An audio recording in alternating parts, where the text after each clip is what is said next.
This wider, which is probably the widest, nearly the widest piece of tape on the entire guitar, right here, we need to get this down, because everything else you have to kind of go off of that stripe to get it orientated correctly. So I know that that's a fairly good starting point.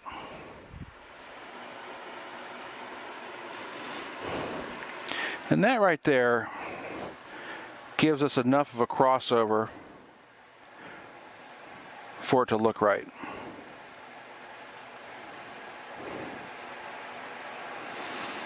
Then we come back.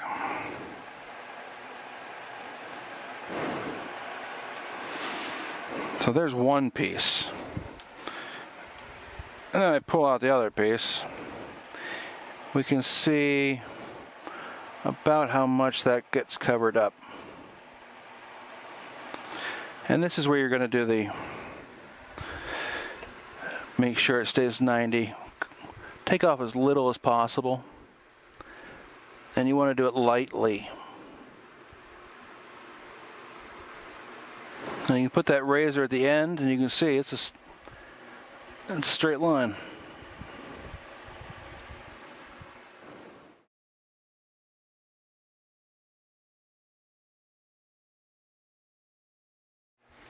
And I'll show you, there's a few places where you want to tear a piece and put it on the outside edge to rough it up. So right here at this triangle, it's not perfectly clean lines due to the buckle rash. So what I do is I tear off pieces and make sure that that's got a rough edge to it on the inside to form that triangle. Same with this little spot right here. And also down in here. The templates that I create and the little pieces for the silhouette machine or the Cricut or whatever it is that you have access to, I make different sized versions. Like right here, here's that double gull wing, you know, right, this whole area. So you might have this much room to work with, you might have this much room to work with. It all depends. So what I do is I create different size versions of the unique elements. Isn't that nice shiny gold paper? So you can use what you need to make it work without too much alteration. I could find one that gives me just the right amount. So that's the middle size. Same with this knife edge right here. I usually make, you know, it's got 3 different sizes. So you can see I pulled off a couple of them to see which one would work the best. Right now I'm working on these. So these are unique shapes. So what I do is I cut these to just on the outside of the edge of these points. And I did it to that side, and you can do it to the top and bottom as well. Of this little element right here, how far is it from that tape? And then the bottom, how far is it from this piece of tape? So I want this to cross over and touch this 1/4 inch stripe. And I want this other side to reach over and touch into the black. And it really depends on what body and how it's shaped and everything else. So let me just take a look here. Keep in mind that you can actually trim these pieces if you've got the width just right, but this bottom part is too long or even too short. You could trim it right there, place it, and then place this bottom part where you need it. And then just use a piece of tape to connect it. Same with the top. So that's the flexibility of being able to use this stuff. You can do a better part or a better job of getting it where you want. Hold down that tip right there. Get that going. And I'll show you. Same with this one. I like to hold down that little tip and then pull back. And now I know I can pull the rest of this off.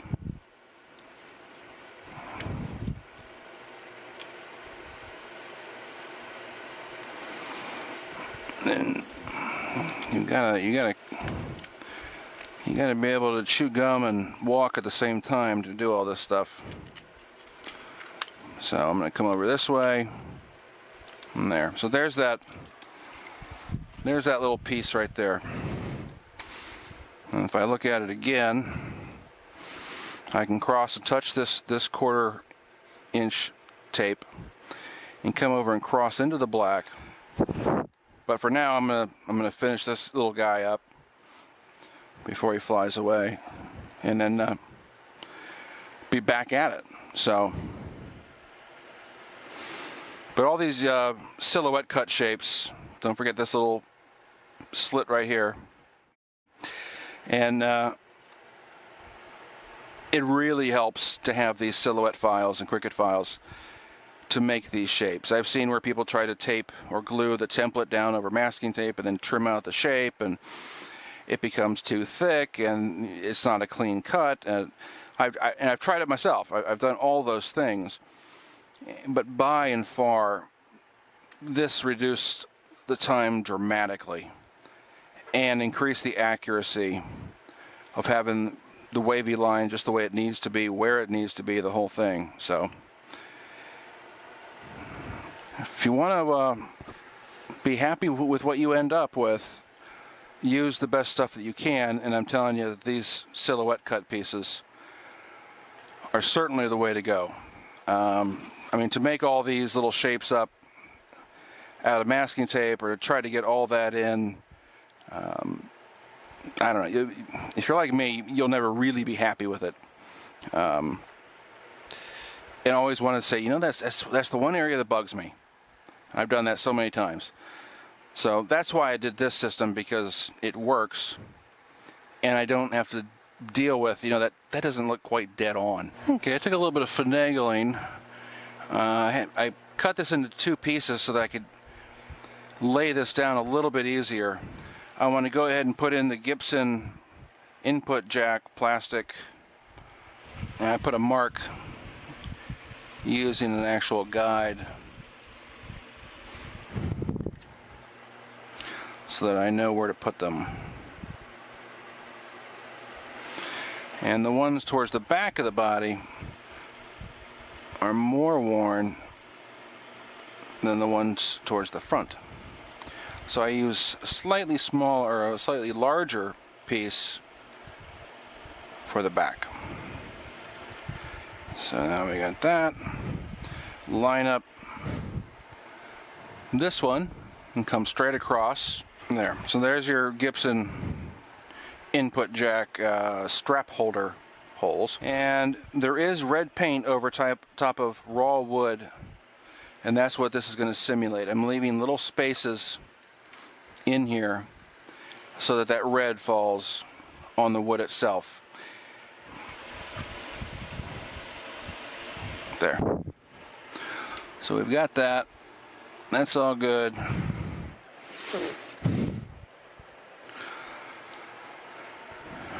Now we're going to put these little lines back in here.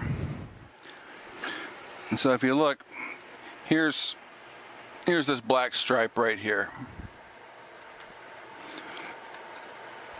Okay, so you see that black stripe? That's this one. That's this guy right here. And you can see how much jagged lines there are and little pieces blocked off. And we've left these pieces here, these pieces here, these up here. Those are all still there from when we sprayed the white. We want that because look how tight that red border is. And we can soften that so just a tiniest little bit of white shows, and we'll have no problem doing that. It does get a little crazy. Oh, all right, so here it is. So here's the piece I was looking for, and you've got this too if you get the files.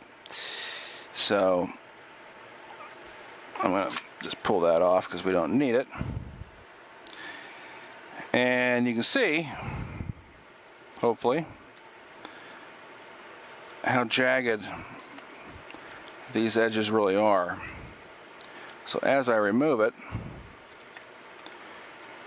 and save this excess that you're pulling off, because there's pieces in it, and all that you still want to use. And there's times when I've come back and cut some of these outer pieces off right here to use in other places. So, waste not, want not, okay?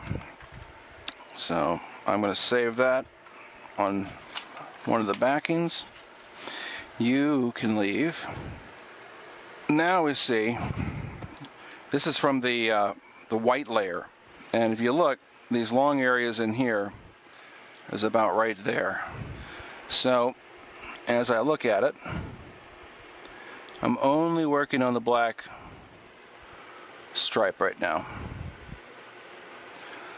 And that will pick up right there. That is absolutely dead on. You're always going to have to be flexible. So I'm going to place this on here. So there's my first piece that I want. But I still want a little bit more up here. So I can go back and look at the piece that I saved. So we're only worried about the black line. And if I overlap it right there, that gives me the full wear that I want. It could match up really well with some version of Franky, depending on what year you're doing. And I'm going to put, is that tape? If that's tape, I'm good. That's tape. So I'm not worried about that, but I'm going to come right up along that edge where that white paint is.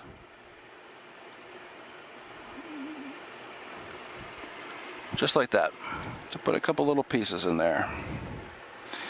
And I'm working off of the template, so I kind of know generally where it is.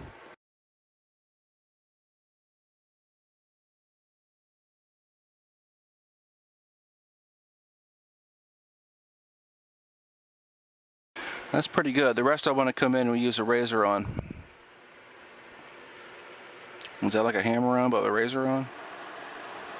And there's always some areas around here that get scratched and paint gets removed.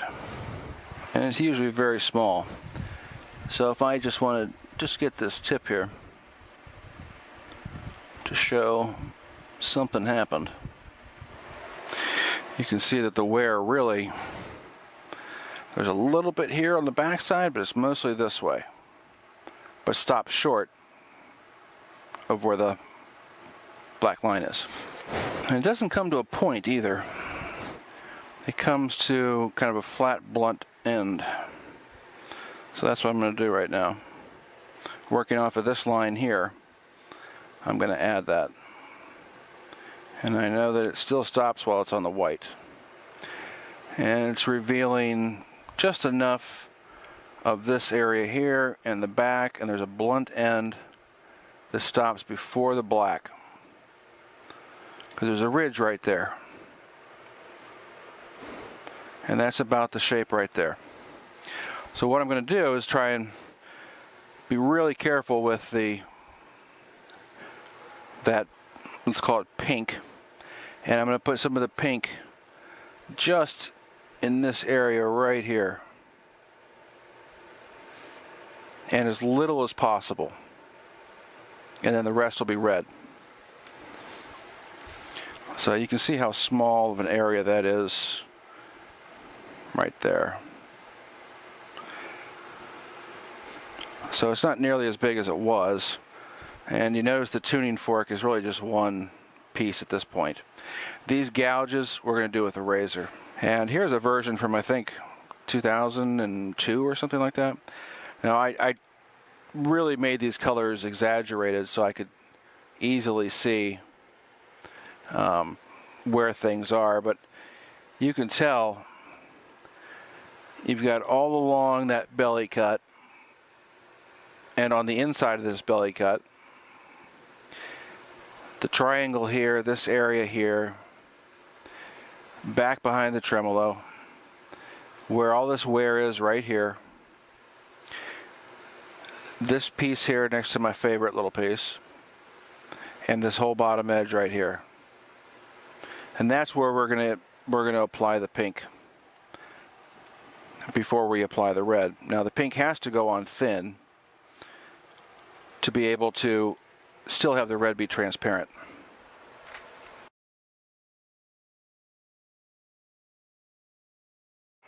Oh, there's also one stripe, and I saved this for the very end. But let me point out a couple. This little stripe right here on the back end here. This guy. Don't forget him. In the back and the, you know, as you're approaching up to the. Don't forget this one. People often miss this one right down here. There's a stripe that goes across here. I wanted the stripe to go over this vinyl.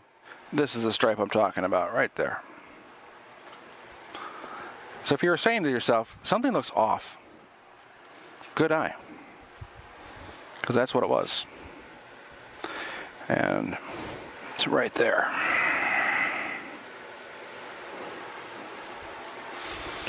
You've got this little piece right here. And you got that piece right there. And you got a little piece right there.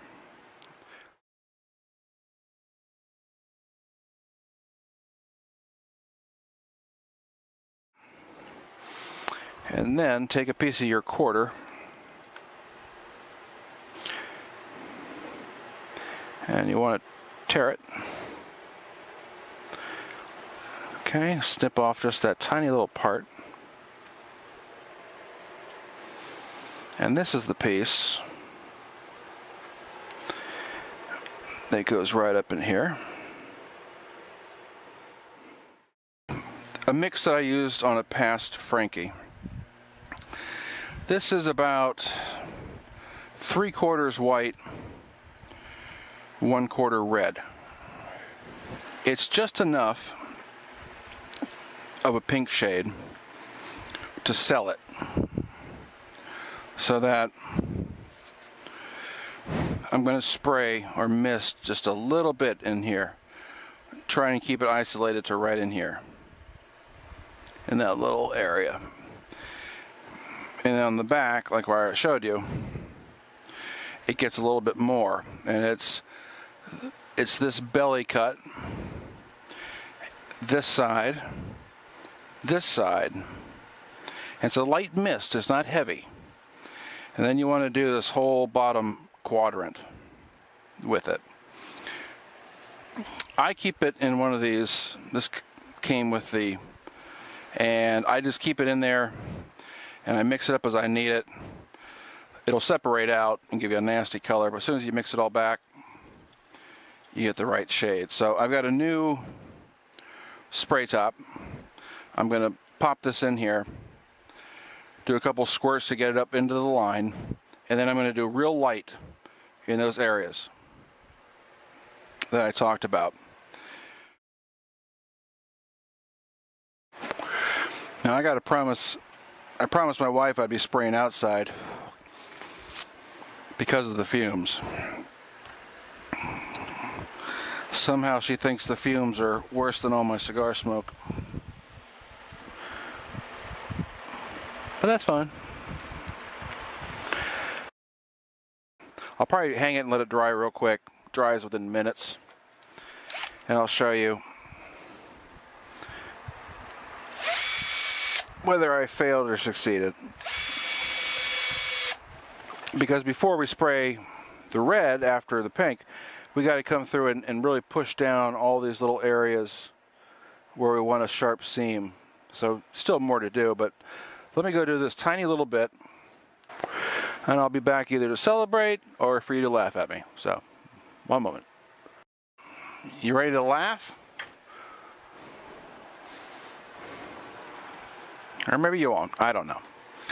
So, there's a little bit that I put on there. I'm going to take a little bit of sandpaper, probably a 400, and just rough this out. I want it to be real light and around this outside area. So I just wanted the pink really in here. Okay? And I'm going to do the same for the back. Don't be alarmed. But that's what it looks like. So with a little bit of sandpaper, I can smooth this out and get it down to the white. And I can leave this band of pink just where I want it.